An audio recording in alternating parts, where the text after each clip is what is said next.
سلام عشقا، حالتون چطوره؟ رویال پلیز هستم و خوش اومدید به ویدیو جدید چنل یوتیوب خودتون. امروز اومدم با 10 تاگان برتر سیزن جدید که دیگه واقعا هرچی متا بوده جمع کردم آوردم براتون. دیگه ویدیو خدا شده، اتچمنت های خیلی خوبیه تو ویدیو. تا آخر ویدیو همراه من باشید. و اینکه خیلی مثلا به رنگ مولتی پلی دادم تا بتونم گانای متا براتون پیدا کنم، ولی خب ریکورد نتونستم بگیرم چون به خاطر دیوایسم دیگه نمیکشه. بخوام ریکورد بگیرم نمیتونم، افت اف پی اس و دیگه هزار تا مشکل دیگه برام پیش میاد و اینکه نتونستم براتون گیم پلی بگیرم.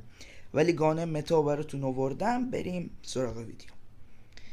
خب 4 تا اسنایپ براتون آوردم، نزدیکای 3 تا رایفل، چند تا اس ام جی و یه دونه ال ام جی که دیگه متاهای مولتی همینان قوی تره. اینا دیگه فکر نکنم باشه، اگرم باشه اینا بهتر از اونن. اسنایپ اولی دی ال کیو که دیگه واقعا شماره یک اسنایپ همه است، همه استفاده میکنه. یه اتچمنت همه کار است، رنک مولتی، دوئل، همه جوره جوابه. بغلش هم کاتانا گذاشتم، انالیتر، گرینید، تروفی سیستم، پرکارم امپت بذارید، فلک جکت، دد سایلنت و اجایل. اسنایپ بعدی لوکاس، این اتچمنتش، اینم براش لیزر نذاشتم، اگه بخواید خط بگیرید خیلی خوبه. اینم برای دوئل خیلی خوبه، برای رنگ اگه مثلا میتونید ایمتون خوبه تو سینه بزنید همیشه وان شات میکنه. این خشاب او دبلیو سی هم گذاشتم دمیجش بره بالا که دیگه کمتر هیت مارک بده. بغل اینم کاتانا گذاشتم، انالیتر، گرینید، تروفی سیستم، پرکام همون پرکای دی ال کیوه. و اینکه میگفتن بعضیا بچه‌ها میگفتن چجوری مثلا سری گانا رو سویچ کنیم. این بسته به پرک امپت داره. این پرک امپت نزدیک 50-60% سرعت سویچ کردنتون رو بین گانا بیشتر میکنه. خیلی پرک خوبی هم مخصوصا برای اسنایپرها. این پرک فلک جکت هم هر نیدی از C4 بگیر تا اون مولوتوف، آتیشه، گرینید، هر چی که حتی اون ترمایت، هر چی بهتون بخوره نمیترکید، ولی خب خیلی دمیج میشید، حداقل نمیمیرید. و اینکه پرک دد سایلنت هم تا فکر کنم تا رنج 10 متر صداپاتون برای انمی نمیره که واسه دوئل پلیر رو خیلی خوبه. پرک اجایل هم که سریعتر میتونید سویچ کنید. اسنایپ بعدی کوشکا که سیزنه قبلی خیلی هیت مارک میداد ولی الان تستش کردم واقعا یکی از بهترین اسنایپراست. اینم برای رنگ خوبه، برای دوئل فکر نکنم مثلا زیاد ازش استفاده کنن، برای رنگ خیلی خوبه. بغل اینم کاتانا گذاشتم، انالیتر، گرینید، تروفی سیستم. بغل این وایلد کاردا این پرک گریندرد رو بذارید. این اوورکیل برای چیزه، اوورکیل رو وقتی میذارید میتونید 2 تا گان بذارید. مثلا الان نه اینجا یوزش میکنم اینه. بغل کوشکام میتونم یه گان دیگه بذارم، مثلا شاتگان، اسنایپ، اس ام جی، حالا هرچی. ولی خب برای اسنایپ بهتره که همین پرک گیرن رد رو بذارید که بعدش اینجا بتونید یه پرک دیگه مثلا اسکالری، اجایلی چیز بذارید که هم موومنتاتون بهتر شه، هم بتونید سریعتر سویچ کنید. سرعت اسنایپ زدنتون خیلی بهتر میشه. این کاتانا بود بغلش. و اینکه پرکارم براتون گفتم. ببینید اسنایپ بعدی توندرا که هنوز هم از هرچی نرفش میکنه اکتیویژن باز هم این اسنایپ خیلی قویه. فایر ریتشو بردم بالا، اتچمنت خیلی خوبه. بغلش هم اسبار بذارید خیلی مثلا به این توندرا میاد. انالیتر، گرینید گذاشتم، تروفی سیستم، پرکام همون قبلی ها. خب گان بعدی AK47 که دیگه رایگان جدیدش هم اومده به جای اون نایفه استون باتون. این بهترین اتچمنتشه، 3 شات میکنه، خیلی قویه. و اینکه لگدش هم تو جایی که تونستم گرفتم خیلی خوبه. بغلش دستکش باکس گذاشتم. اینجام اپراتور اسکیلم اکولایزر گذاشتم. بغل گانام معمولا C4 بذارید خیلی به کارتون میاد. و استیم شات. پرکاش فلک جکت، کویک فیکس، یه پرکیه که وقتی یه نفر رو میزنید هر چقدر هم دمیج باشید سر 1-2 ثانیه اچ پیتون کامل پر میشه. خیلی واسه رنک مولتی جوابه، مخصوصا واسه فورس لاین و مخصوصا هارد پوینت خیلی خوبه. و اینکه پرک دد سایلنت و این پرکه اسمش رو نمیتونم تلفظ کنم، نمیدونم چیه، ولی وقتی میمیرید یه نید زیر پاتون میفته، بعد 1 ثانیه میترکه. سیزنهای قبلی مثلا این پرکه رو میذاشتید نیده میافتاد بعد 3 ثانیه نیده میترکید، ولی الان خیلی بهتر شده، بعد 1 ثانیه سری میترکه و اینکه خیلی جوابه.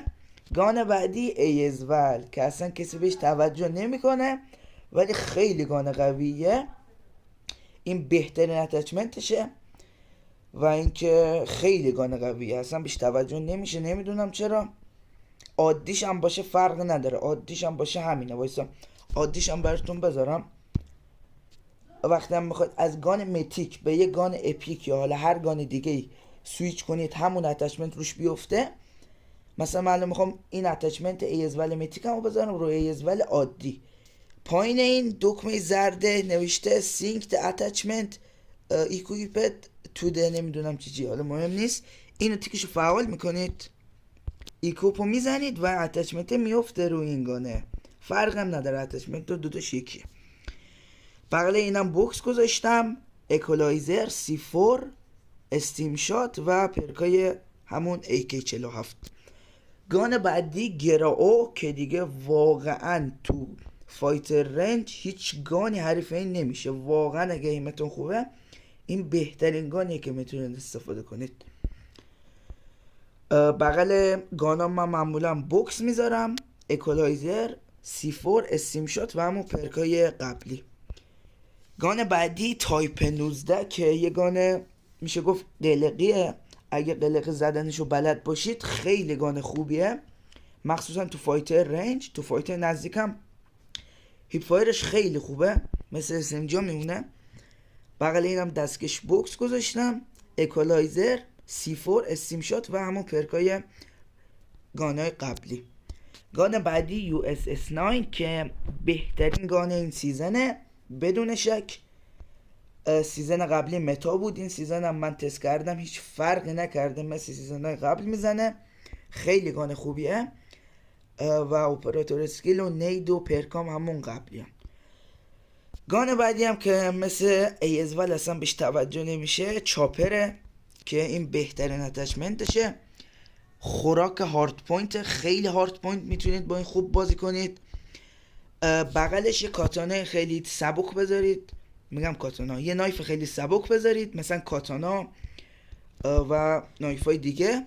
این هم اکولایزر گذاشتم، C4، استیم شات و فرقی که با لودات قبلی داره، من برای این پرک فلک جکت گذاشتم و پرک تافنس. پرک تافنس وقتی شما تیر میخورید، دیدید وقتی اسنایپ میگیرید یه دوتا تیر بهتون میخوره، سرگانتون میره بالا، لگد میگیرید، اصلا نمیتونید این بگیرید، این پرک تافنس رو بذارید 60% لگد اونو میگیره که دیگه واقعا روی بهتون خیلی تاثیر داره. پرک دد سایلنت و فست ریکاور که دیگه اینجا نوشته 40% سریعتر بهتون پر میشه.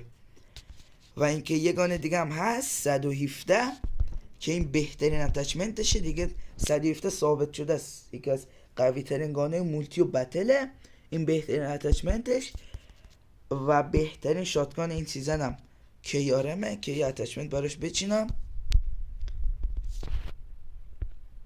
وقتی هم میخواید مثلا بلد نیستید اتچمنت بچینید، این بالا رو اینجا که الان کوچیک بزرگ میشه الان دارم میزنم و اینجا رو بزنید، اینجا خود اکتیویژن اتچمنت پیشنهادی میذاره، این اتچمنتش خیلی خوبه، ولی من به جای پرک اسپید آپ کیل ریل گریپ میذارم، گرانولیتد گریپ تیپ، این بهترین اتچمنت که یارم.